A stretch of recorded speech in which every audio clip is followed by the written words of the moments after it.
ये मैप है उन सभी लोकेशंस का जहां पे 10th मई को इंडियन एयरफोर्स ने अटैक किया था और ये मैप है पाकिस्तान की नॉन न्यूक्लियर फैसिलिटीज का। इन दोनों को आप सुपर इम्पोज करो तो एक अनडिनाइबल पैटर्न सामने आता है। इंडिया ने पाकिस्तान के न्यूक्लियर ट्रायड को हिट किया, उनकी इनरिचमेंट फैसिलिटीज, स्टोरेज और testing facilities and launch pads. एक और सर्कमस्टेंशियल एविडेंस देता हूँ, आप 10th मई की क्रोनोलॉजी समझो। आफ्टर इंडिया अटैक्स पाकिस्तान के रेडियो एक्टिविटी डिटेक्शन एयरक्राफ्ट हवा में देखे गए थे। ऑल्सो यूएसए का B-350 एयरक्राफ्ट सडनली लैंड करता है जो न्यूक्लियर डिजास्टर मैनेजमेंट में यूज किया जाता है। फिर इजिप्ट से बोरॉन 10 भर के एक हवाई जहाज आता है and boron is used for absorption of nuclear radiation. इसके बाद of course Pakistani DGMO Indian DGMO को सडनली कॉल करता है and out of the blue एक सीज फायर की बात होती है। यहाँ पे भी यकीन नहीं आ रहा तो एक ईस्टर एग और सुनो। पाकिस्तान में आफ्टर पहलगाम सडनली एक स्पाइक इन अर्थक्वेक्स आया था। एक और बताता हूँ चलो। पहले अमेरिका ने कहा था कि India Pakistan situation is none of their business, but JD Vance ने अभी बताया कि ceasefire was reached after some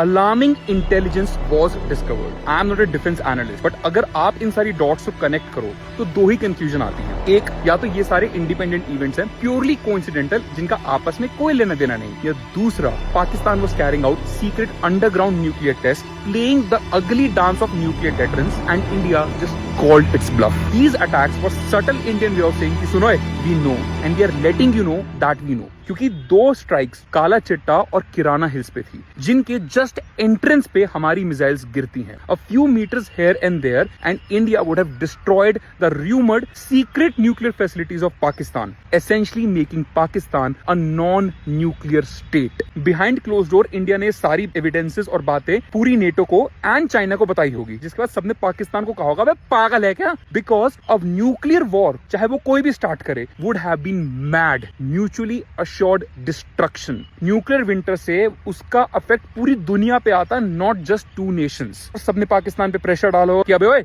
अगली भीख चाहिए तो सीज फायर कर। एंड इंडिया को क्या डिप्लोमेटिक ब्राउनी पॉइंट्स मिले होंगे, क्योंकि in the history of nuclear warfare for the first time किसी कंट्री ने एक न्यूक्लियर डिसआर्मामेंट करा दिया विदाउट फायरिंग अ सिंगल न्यूक। और यही है इंडिया की डॉक्ट्राइन ऑफ कोल्ड स्टार्ट, यही है ऑपरेशन सिंदूर की सबसे बड़ी अचीवमेंट। और ये पूरी थ्योरी और कंफर्म हो जाती है जब आप कल की पीएम मोदी की स्पीच सुनो, जिसमें वो लिटरली कह देते हैं हमें किसी के न्यूक्लियर ब्लैकमेल से कोई डर नहीं लगता, essentially saying fuck you to Pakistan's nuclear bluff. But of course ये बातें किसी भी प्रेस कॉन्फ्रेंस में ऑफिशियली एक्सेप्ट नहीं करेगी, क्योंकि ये कभी नहीं करी जाती। ये बस कई सालों के बाद डीक्लासिफाई होती हैं और फिर दुनिया को पता चलता है। For example the Cuban missile crisis, 30 साल तक पूरी दुनिया को नहीं पता था how close the human civilization had come to a complete destruction.